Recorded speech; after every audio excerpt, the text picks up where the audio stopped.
이중성 선생을 내세워 자신을 높이는 것은 왜 말이 안 되는가? 하감 이중성 선생의 생애를 살펴보면 한 가지 분명한 특징이 있습니다. 그분은 결코 자신을 앞세운 사람이 아니었습니다. 자신을 교주로 세우려 하지 않았고, 자신을 도통의 주인공이라 주장하지도 않았고, 상제님의 성물을 자기 권위의 도구로 삼지도 않았습니다. 오히려 이중성 선생의 위대함은 바로 그 반대에 있습니다. 받을 수 있는 것도 함부로 받지 않았고, 사람들이 추대에도 물러났으며, 성물 앞에서도 내가 받을 사람인지 상제님의 응답을 구하겠다. 고한 사람입니다. 그런데 오늘날 누군가가 이중성 선생을 내세워 이중성이 환생하여 지금의 누구로 왔다. 그러므로 그 사람이 진인이다. 그 사람이 교주의 자격을 가진다. 라고 주장한다면 이것은 이중성 선생의 삶과 정면으로 어긋납니다.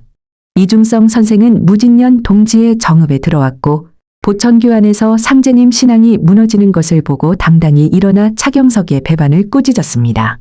그러나 그 뒤 사람들이 자신을 지도자로 추대하려 했을 때 선생은 그 자리를 받지 않았습니다. 만약 이중성 선생이 권위를 탐하는 사람이었다면 그때가 절호의 기회였을 것입니다. 보천교 신도들의 분노가 모였고 추종자들이 생겼고 일제까지 그를 이용하려 했습니다. 그러나 선생은 그 길을 거부했습니다. 왜입니까? 상제님의 도를 자기 이름으로 세우는 일이 아니라고 보았기 때문입니다.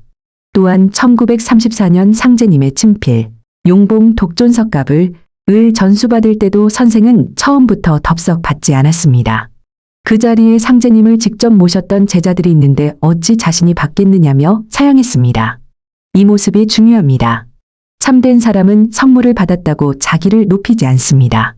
오히려 성물 앞에서 더 낮아집니다. 1940년 박공우 성도가 의통인패를 전하려 했을 때도 마찬가지입니다. 박공우 성도는 무진년 동지에 기도하여 상제님의 일을 묻는 자, 가바로 이중성 선생이라고 보고 의통인패를 전하려 했습니다. 그러나 이중성 선생은 또 거절했습니다. 제가 받을 것이라면 상제님의 응답이 있을 것입니다. 그는 21일 동안 청수를 모시고 기도했습니다. 그리고 응답이 없자 이렇게 말했습니다. 저는 그 당사자가 아니었습니다.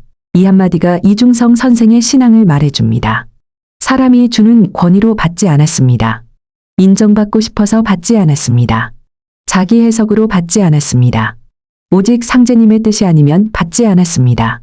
그렇다면 이런 분을 두고 훗날 어떤 사람이 내가 이중성의 환생이다 라고 주장한다면 먼저 물어야 합니다. 그 근거가 무엇입니까? 이중성 선생 본인이 그런 말을 남겼습니까? 상제님의 친필에 그런 내용이 있습니까? 박공우 성도의 의통인패 전수 과정에 그런 말이 있습니까? 천지개벽경 어디에 이중성이 다시 환생하여 어느 교주로 온다. 는 기록이 있습니까? 없다면 그것은 신앙이 아니라 자기 주장입니다. 더구나 이중성 선생의 삶은 교주가 되는 길을 거절한 삶이었습니다.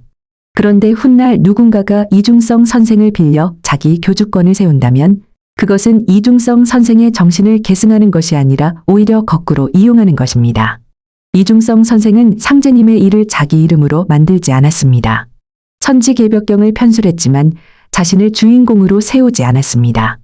용봉 친필을 받았지만 그것을 자기 신격화의 도구로 삼지 않았습니다.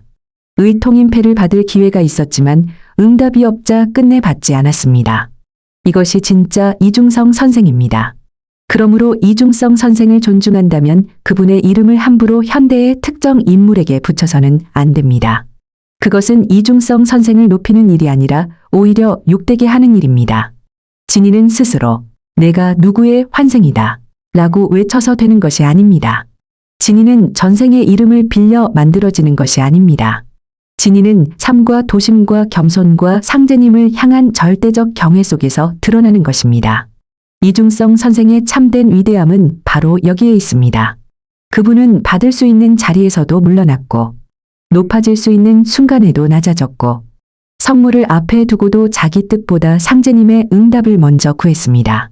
그런 분을 두고 아무 근거 없이 그가 환생하여 지금의 누구다 라고 말하는 것은 역사를 왜곡하는 일이며 신앙을 사유화하는 일이며 이중성 선생의 맑은 도심을 흐리는 일입니다.